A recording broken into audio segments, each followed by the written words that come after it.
वो प्रिय हैं जो परिवार में रहते हैं, या वो प्रिय हैं जो सब छोड़ के बाबा जी हो जाते हैं? ठाकुर जी बोले हमको गृहस्थी ज्यादा प्रिय है। नारद जी बोले तो फिर हम लोग काहे को सन्यासी बने घूम रहे हैं? हमें तो लगा था कि हम 24 घंटे आपको याद करते हैं, सोते उठते चलते फिरते हर समय आपको स्मृति में रखते हैं, तो हम ज्यादा प्रिय होंगे।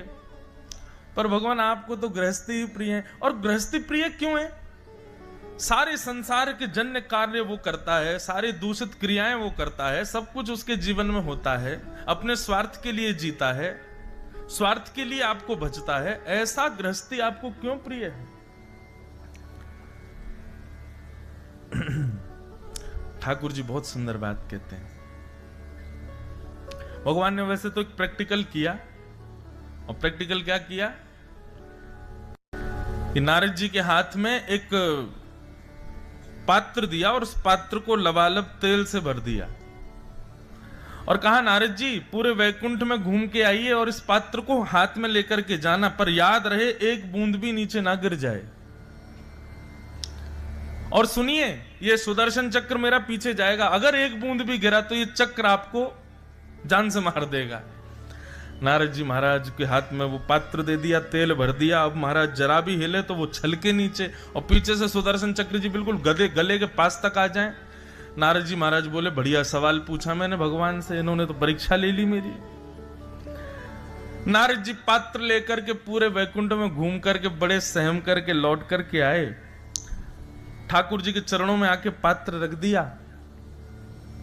ठाकुर जी बोले बताओ वैकुंठ की गलियां कैसी थी, वैकुंठ के पेड़ कैसे थे, वैकुंठ में पेड़ पर बैठे तोतों का रंग कैसा था, वैकुंठ में गलियों में झाड़ू लगाने वाली मेहतरानी की साड़ी कैसी थी?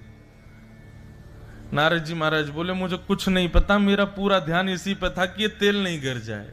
मैंने कुछ नहीं देखा, गली कैसी थी, तोते कैसे थे, पेड़ कैसे, मुझे कुछ नहीं पता। ठाकुर जी कहते हैं यही उत्तर है तुम्हारा नारद। ये जो तुम्हारे हाथ में पात्र है, ये पात्र ही गृहस्थ आश्रमी का परिवार है, और इस पात्र में जो तेल है ये सब परिवार के लोग हैं। गृहस्थ आश्रमी का जीवन ऐसा ही है, वो परिवार रूपी पात्र को लेकर के चलता है और उसको प्रयास करता है कि एक भी इसमें से छलके ना, सब संभले रहे। और इतना ही नहीं, इस बीच में काल रूपी चक्र उसके पीछे घूमता रहता है। वो योजनाएं बनाता है, बेटे को यहां पढ़ाऊंगा, बेटी का विवाह यहां करूंगा, पत्नी के लिए ऐसा करूंगा, घर अपने लिए ऐसा बनाऊंगा। ये सब विचारधाराएं और इनके लिए क्रियारत रहता है, लेकिन सोच तो लेता है, विचार तो कर लेता है, क्रिया तो करता है, पर काल रूपी चक्र साथ दे तो, नहीं तो वो कभी भी आक्रमण करके उसको वध भी कर सकता है। इतनी सब व्यवस्थाओं में भी, इतनी सब व्यस्तताओं में भी वो मेरे को याद कर लेता है, इसलिए मुझे वो बहुत प्रिय लगता है, इसलिए मुझे गृहस्थी ज्यादा प्रिय नारद।